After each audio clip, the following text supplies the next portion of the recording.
Aksyon naman po at kalinisan sa palengke po ng Mangaldan na paiigtingin para sa detalye ng balitang yan. Kasama natin Idol Denise Brillante.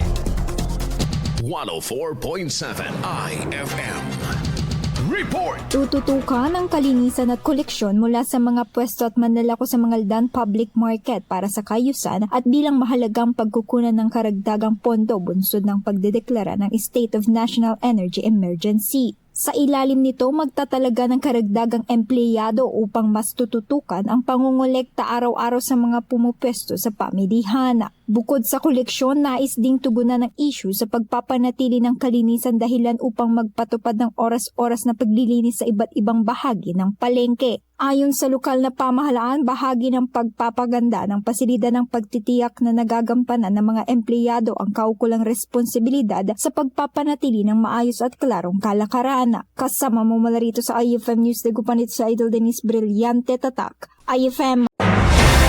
IFM News. IFM News. IFM News.